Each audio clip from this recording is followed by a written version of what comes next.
他的拳头比泰森还要重，他45岁又成为世界拳王，他被称为魔鬼，被视为阿里的宿敌。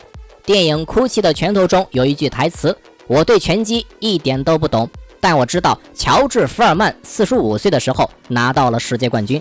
我们今天就来回顾一下魔鬼福尔曼10个毁天灭地般的 KO。 由于时间的原因，这里会分为上下2集，每一场比赛都堪称经典，排名也不分前后。第10位对阵乔弗雷泽的一番战。时间来到1973年1月，那个时期的重量级拳坛是属于3驾马车的时刻，拳王阿里、乔弗雷泽与乔治·福尔曼。这场比赛，福尔曼的对手正是乔弗雷泽。那一年，乔弗雷泽如日中天，29战全胜，并且他还是第一位击败拳王阿里的男人。这时候的乔治·福尔曼是37战全胜。2个从未输过比赛的人，注定有一个会被打破不败金身。因为弗雷泽当时是冠军的身份，并且还破了阿里的不败金身，赛前是被更看好的一方。这场比赛被称为阳光对决，举办地在牙买加。这场超级战场上的情形并没有想象中的焦灼，没想到比赛很快就出现了击倒。弗雷泽摇闪躲过福尔曼的刺拳，但被右手上勾命中，看似不中的一拳把弗雷泽弹了出去。这一下也让现场观众与解说沸腾了。乔弗雷泽的拳同样很重，在拳击史上也是数得上的人物。被击倒后的弗雷泽背靠围绳，跟福尔曼互刚重拳，很遗憾被福尔曼第2次击倒。根据场上裁判的回忆，谢天谢地，福尔曼那一拳没有补上去。场上的裁判亚瑟已入选国际拳击名人堂。根据他的回忆，福尔曼将自己杀戮的本性发挥得淋漓尽致，弗雷泽就像一张白纸被撕碎后抛向了空中，最后纷纷扬扬落了下去。在不到2回合的时间内，弗雷泽被击倒了6次。虽然弗雷泽仍想坚持比赛，但在第6次被击倒后，裁判亚瑟果断叫停了比赛。这场比赛也被拳坛杂志评为1973年年度最佳拳赛。24岁的乔治·福尔曼正式成为 WBA、WBC 世界重量级冠军。第9位对阵特德·高利克。1972年的4月10日，在加利福尼亚的英格伍德，福尔曼与特德进行了一场10回合的拳赛。特德上世纪70年代从俄亥俄东北部地区走出来的重量级拳手，拥有耀眼的业余拳击记录，43场胜利中有41次击倒对手。他在上世纪70年代也是一位备受推崇的重量级选手。现场所有的裁判把首回合都给了福尔曼。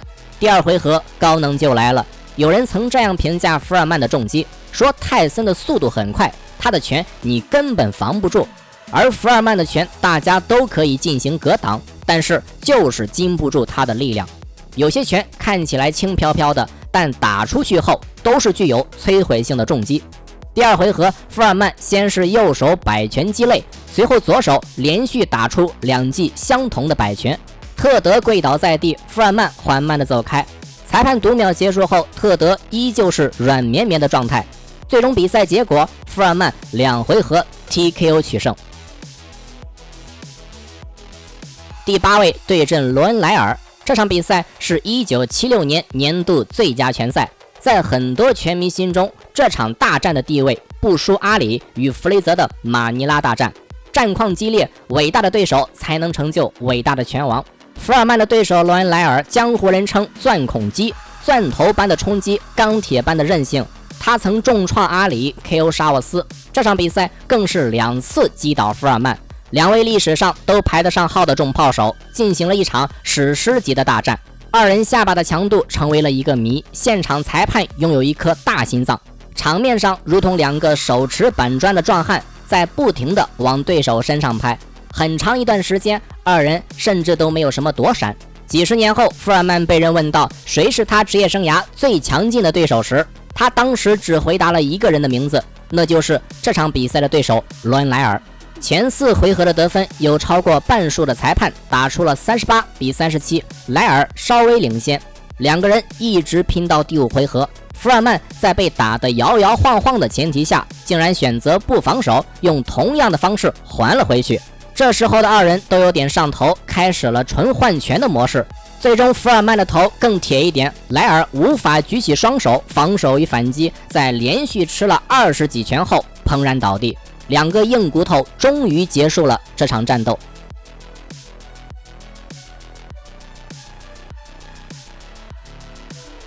第7位对阵若泽罗曼，时间来到1973年9月1日，在日本东京，福尔曼打响了自己世界拳王保卫战。他的对手是1946年出生的若泽罗曼，职业生涯战绩44胜7负。这是一场15回合的重量级拳王争霸赛。然而比赛仅进行了2分钟就画上了句号。罗曼用刺拳给福尔曼制造麻烦，想用速度与灵活度限制福尔曼的重击。罗曼即使防住了福尔曼的进攻，可拳头打在身上还是如同要起飞了一般。首回合刚过1分钟，福尔曼又拎起了板砖，在2分钟之内连续3次击倒了罗曼。最后一次，罗曼连挣扎起身的意识都没有了。最终福尔曼首回合轻松 KO， 卫冕了自己 WBA、WBC 世界拳王头衔。第6位对阵肯诺顿，时间来到1974年3月26日，福尔曼在击败罗曼的半年后，打响了自己职业生涯第2场冠军卫冕战，对手是肯诺顿。肯诺顿也是风光一时的重量级拳手，曾拿到 WBC 重量级冠军。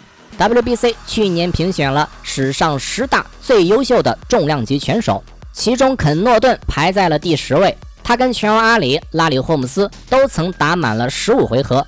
诺顿跟福尔曼首回合打的还是有来有回，诺顿用刺拳多次击中福尔曼，虽然并没有起到什么效果。比赛到了第2回合，福尔曼又开始了他的表演时间。诺顿刚开始还想跟福尔曼碰一碰，不过试了几次后意识到了危险，开始游走进攻。福尔曼超乎常人的抗击打能力，搭配可以轻松摧毁下巴的重拳，接管了比赛。有意思的是，福尔曼的拳太重，把诺顿打飞后遇到围绳又反弹了回来。这算是被击倒应该读秒呢，还是福尔曼继续进攻呢？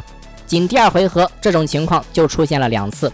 第2回合刚过2分钟，诺顿被福尔曼左右组合连续3拳命中后砰然倒地，手抓着围绳挣扎着也没能起身。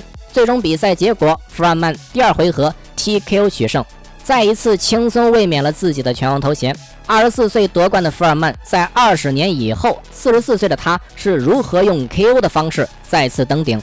年过40又用重拳摧毁过哪些重量级猛兽？下期视频为大家继续介绍福尔曼10大经典 KO 下集。喜欢拳击与格斗的朋友可以订阅我们的频道。青山不改，绿水长流。我是阿良，我们下期再见。